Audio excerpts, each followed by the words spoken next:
तिलावत की गई है खुतबे के अंदर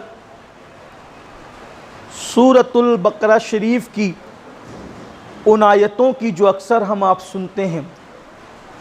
अल्लाह पाक इरशाद फरमाता है, वलनब्लुवन्नकुम बिशैइन मिनल खौफि वल जूअ व नक़्सिम मिनल अमवालि वल अनफुसि वस्समरात वबश्शिरिस साबिरीन अल्लज़ीना इज़ा असाबतहुम मुसीबतुन क़ालू इन्ना लिल्लाहि व इन्ना इलैहि राजिऊन। अल्लाह पाक इरशाद फरमाते हैं, हम तुम्हें ज़रूर आज़माएंगे,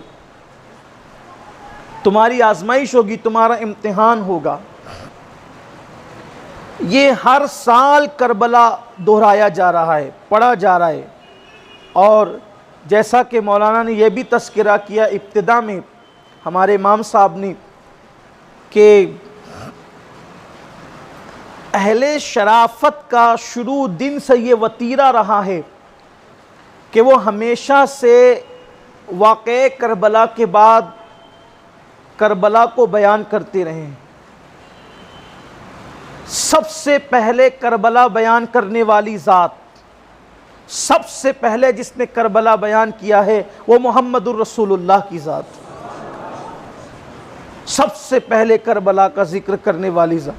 जिस दिन ताजदारे करबला की विलादत हुई उसी दिन हुजूर अलैहिस्सलाम ने करबला बयान की। जिस दिन विलादत इमाम हुसैन है उसी दिन से करबला का जिक्र हो रहा है। और हुजूर अलैहिस्सलाम, बल्कि ये तो इस उम्मत का मैंने जिक्र किया और विलादत के हवाले से, वरना जिक्र करबला तो हुजूर अलैहिस्सलाम की ज़मीन पर आमद भी नहीं हुई थी, उससे पहले भी जिक्र करबला हो रहा था और करबला शरीफ का जिक्र हो रहा था। वो आप अभी आगे अगर वक्त रहा या याद रहा तो समात करेंगे कि जिस वक्त इमाम अली मकाम का कटा हुआ सर लेकर यजीदी जब चले हैं दमिश्क की तरफ या कोफा की तरफ, तो उन लोगों ने देखा कि एक गिरजा है और उस गिरजे पर एक शेर लिखा हुआ है कि जिन लोगों ने नवासे रसूल को शहीद कर दिया, क्या उसके बाद भी वो तवक्को करते हैं और तमन्ना करते हैं और उम्मीद करते हैं कि उनको जो है वो रसूलुल्लाह की शफाअत नसीब होगी? ये कैसे हो सकता है? तो उन जालिमों ने वो शेर पढ़ करके उन लोगों ने कहा, ये शेर किसने लिखा है? तो वहाँ के राहिब ने बताया कि तुम्हारे नबी सल्लल्लाहु अलैहि वसल्लम की विलादत से 500 साल पहले इस गिरजा के ऊपर यह शेर लिखा हुआ था। यानी हुजूर अलैहिस्सलाम की आमद से भी 500 साल पहले वो शेर मौजूद था, यानी जिक्र करबला मौजूद था। इसी तरीके से अगर आप और आगे जाएं तो एक तारीख है करबला शरीफ की, लेकिन इस उम्मत में आका करीम सल्लल्लाहु अलैहि वसल्लम की आमद के बाद सबसे पहले जिक्र करबला जिसने किया है वो मुस्तफ़ा जान रहमत सल्लल्लाहु अलैहि वसल्लम की ज़ात है।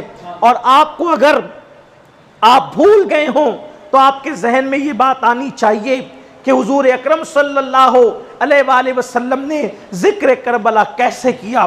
तो वो आपको याद होना चाहिए कि जिस वक्त इमाम आली मकाम इमाम हुसैन अला जद्दिही व अलैहिस्सलाम की जिस वक्त विलादत हुई, और जब विलादत हुई तो इमाम आली मकाम को हुजूर अकरम सल्लल्लाहु अलैहि वसल्लम की गोद में दे दिया गया। आका करीम सल्लल्लाहु अलैहि वसल्लम की गोद में जब सरकार इमाम हुसैन को दिया गया, देखो ये भी किस्मत है, ये भी तकदीर है।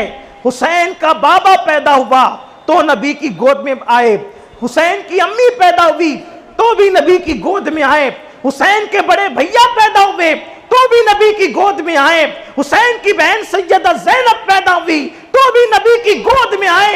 ये कैसा खानदान है जिसकी माँ की माँ भी पैदा होकर नबी की गोद में आती है, जिसका बाबा भी पैदा होकर नबी की गोद में आता है, जिसका भैया भी पैदा होकर नबी की गोद में आता है, जिसकी बहन भी पैदा होकर नबी की गोद में आती है और जो खुद भी पैदा होकर नबी की गोद में आता है, जिसके नक्शे कफी पाको तलाश करते हुए लोग आलम अरवा से जन्नत तक का सफर कर रहे हैं। ये वो खानदान है, लोग जिसके नक्शे कदम को ढूंढ रहे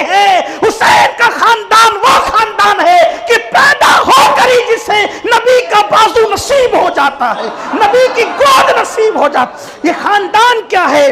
अल्लाह अकबर। बेदर शबासी कहते हैं अदम से लाई है हस्ती में आरज़ूए रसूल, अदम से लाई है हस्ती में आरज़ूए रसूल, कहां कहां लिए फिरती है जुस्तजूए रसूल। ये जो सफर है इंसान का, इंसान हुजूर को ढूंढते हुए, हुजूर के तजस्सुस में, आका को गोया के तलाश करते हुए जो है वो यहां तक पहुंचा, आलम अरवा से सफर करते हुए, और आगे कब्र में भी हुजूर की जुस्तजूही में वो जाएगा, और क़यामत के दिन उठेगा तो भी जुस्तजूए मुस्तफ़ा जान रहमत में उठेगा। कि कब्र की नींद से उठना कोई आसान न था, हम तो महशर में तुम्हें देखने आए हुए हैं, और फिर महशर में भी पहुंचेगा तो जुस्तजूए मुस्तफ़ा में पहुंचेगा। हज़रत बेदम शवासी कहते हैं कि अजब तमाशा हो मैदाने हश्र में बेदम, अजब तमाशा हो मैदाने हश्र में बेदम, कि सब हो पेशे खुदा और मैं रूबरूए रसूल, कि सब हो पेशे खुदा और मैं रूबरूए रसूल। ये लेकिन खानदान हुसैन की शान तो देखें कि अम्मी भी उनकी हुजूर की गोद में, बाबा भी उनकी हुजूर, और बाबा तो ऐसे हुजूर की गोद में कि पैदा हुए काबे में। बयान करने वाली जात मुजद्दिद अबू मुजद्दिद, उस्ताद अबुल उस्ताद, इमाम मुतलक इमामुल हिंद, हिंदुस्तान का मुहद्दिस आजम शाह वलीउल्लाह मुहद्दिस दहलवी रहमतुल्लाह अलैह इजालतुल खफा में लिखते हैं कि काबतुल्लाह में पैदा हुए। इमाम हाकिम अपनी मुस्तदरक में लिखते हैं काबे के अंदर पैदा हुए, जौफे काबा में, काबा के अंदर, काबे के बीचों बीच में पैदा हुए। इनका नाम हाकिम नहीं है, इनके इल्म हदीस में तरक्की और महारत की वजह से लोगों ने इल्म का हाकिम इनको माना है। वो हाकिम, इमाम हाकिम, वो कहते हैं, लिख रहे हैं, हदीस पाक लिख रहे हैं कि इमाम मौलाए कायनात हुसैन पाक के बाबा काबतुल्लाह में पैदा। शाह अब्दुल अजीज साहब भी लिख रहे हैं तोहफा असना शरिया के अंदर कि वो काबे में पैदा हुए। एक तफसील है, लेकिन अब उसकी तरफ नहीं जाना। यही मैं कह रहा था कि पहले दिन से करबला शुरू होना है, लेकिन बीच में गुफ्तगू आएगी। और कैसे ना हो, बेटे का जिक्र हो तो बाबा को छोड़ दिया जाए, बेटे का जिक्र हो तो अम्मी को छोड़ दिया जाए, ऐसे तो नहीं होगा ना। कि इसलिए कि हम रस्म लेकर नहीं बैठे हैं। किसी ने मुझसे कहा कि भाई इस साल जो है मैदान में नहीं होगा जिक्र करबला, तो कहाँ होगा? मैंने कहा कहीं हो, सुनाना जिसको था वो तो मैदान में भी सुनता है, वो तो कमरे में भी सुनता है। हमें पब्लिक से क्या लेना है? ना कल गरज थी ना आज गरज थी, सुनाना जिसको है आवाज़ तो वहाँ तक पहुँचती है। उनके नाना की शान ये है कि दूर नज़दीक के सुनने वाले वो कान, कान लाले करामत, कान लाले करामत पे लाखों सलाम। तो उनके नाना का सदका तो उन्हें ना मिलेगा तो किसे मिलेगा? तो 3 दिन तक मौलाए कायनात जब काबा शरीफ में पैदा हुए तो आंखें नहीं खोली। और भी मुहक्किकीन की तहकीक है, मगर हम इश्क के बंदे हैं।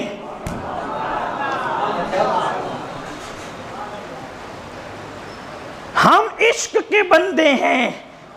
तहकीक अक्ल से की जाती है और मानने का काम इश्क करता है।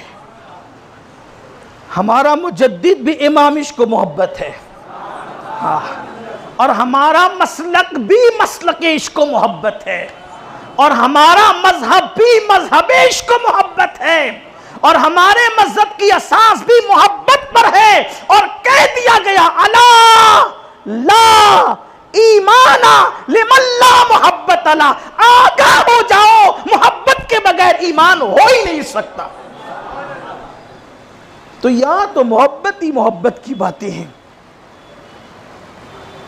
3 दिन तक काबतुल्लाह शरीफ में रहे, आंखें बंद करके रखी, और जब मां गोद में लेकर निकली तो उनके बाबा से कहा, जनाब अबू तालिब से, बच्चा कितना खूबसूरत है देखें, लेकिन पैदाइश पर खुशी की बजाय गम है। कहा क्यों? कहा शायद नाबीना है क्योंकि आंख नहीं खोलता। दोनों मियाँ बीवी सहाने काबा में बात कर रहे थे, बच्चा खूबसूरत है, आंखों से महरूम है, देखता नहीं, आंख खोलता नहीं।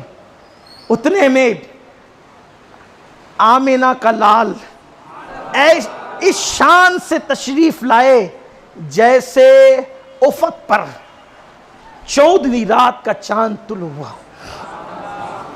आफताब रिसालत, महताब नबूवत, जिसे देखकर कंकरियां बोल पड़ती है, जिसको देखकर बुत सजदा करते हैं, जिसे देखकर गूंगी जबानें बोल पड़ती हैं और जबान दान अरब के फसहा बेजबान हो जाते हैं।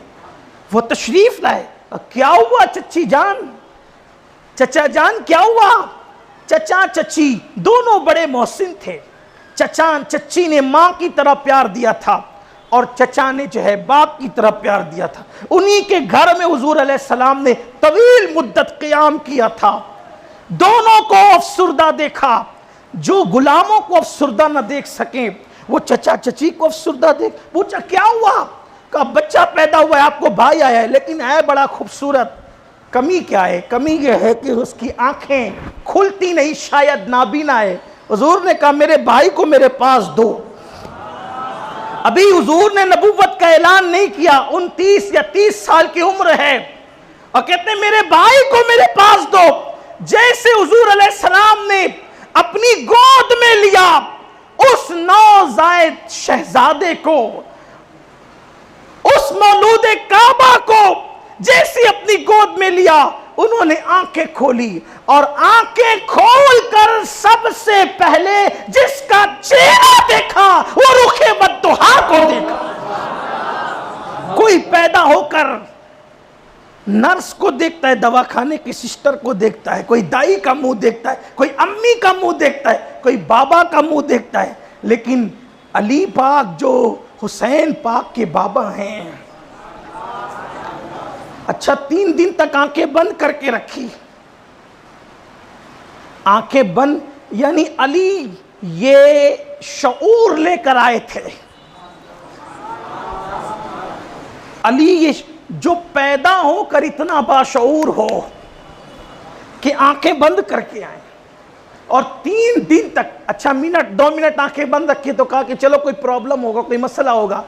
3 दिन तक अली ने आंखें बंद की और नबी भी 3 दिन के बाद आए ताकि लोगों को पता चले ये इत्तेफाक नहीं है, ना हुस्ने इत्तेफाक है, ना इत्तेफाक है ना हुस्ने इत्तेफाक है, ये इश्क का इंतजार है कि 3 दिन तक ना माँ को देखा ना बाप को देखा, सबसे पहले जिसको देखा चेहरे मुस्तफा को देखा। तो सैयदना इमाम आली मकाम की जब विलादत हुई और हुजूर की गोद में, यहीं से बात चली थी, बात दूर निकली, हुजूर की गोद में दिए गए तो सरकार अलैहिस्सलाम ने देखा और देखकर चेहरा दाईं तरफ किया, देखकर चेहरा दाईं तरफ किया और हुजूर की आंखों में आंसू थे। सैयदा पाक ने पूछा अब्बा आप क्यों रो रहे हैं? रोने की वजह क्या है? शाबान की एक रिवायत के मुताबिक 3 तारीख है, एक रिवायत के मुताबिक 4 तारीख है, एक रिवायत के मुताबिक 5 तारीख है, जो भी आप मान लें, 3 है या 4 है या 5 है शाबान की, जो भी तारीख हो। सरकार अलैहिस्सलाम इमाम आली मकाम को, नन्हे से हुसैन पाक को गोद में लेकर रो रहे हैं, मगर चेहरा दाईं तरफ कर लिया है, गोया शायद ऐसा लगता है कि आज आंसू छुपाना चाहते हैं। और आंसू निकल रहे, गोद में नन्हा सा शहजादा है, अजान दी गई है और अपने लुआब से घुट्टी दी गई है और अभी फातिमा का लाल हुजूर की गोद में, आंख में आंसू। सैयदा ने पूछा बाबा क्यों रो रहे हैं? फरमाया बेटी मेरे इस बेटे को मैदान करबला में शहीद कर दिया जाए। अब एक ख़ास बात यहाँ, जिक्र वाक़े करबला से पहले, वाक़े करबला से पहले जिक्र करबला हुजूर कर रहे हैं और करबला के जिक्र के साथ मातम नहीं हो रहा है, नौहा नहीं हो रहा है, खामोश आंसू बह रहे हैं। अब पता चला जो नौहा और मातम करते हैं वो भी सुन्नत से हटकर हैं, और जो खामोश आंसू पर मना करते हैं वो भी सुन्नत से हटकर हैं। ना हम नौहे वाले हैं ना हम मना वाले हैं, हम मोहब्बत के आंसू बहाने वाले। हुसैन का नाम पाक और मातम नहीं है अहले सुनन का शेवा, शहीद मरते नहीं है नज़मी, कुरान ऐलान कर रहा है। हमारे यहाँ मातम और नौहा नहीं है, लेकिन मोहब्बत के आंसुओं पे पाबंदी भी नहीं है। इसलिए कि मोहब्बत के आंसुओं में पाबंदी कैसे हो सकती है जबकि हुजूर अलैहिस्सलाम की आंखों से निकले।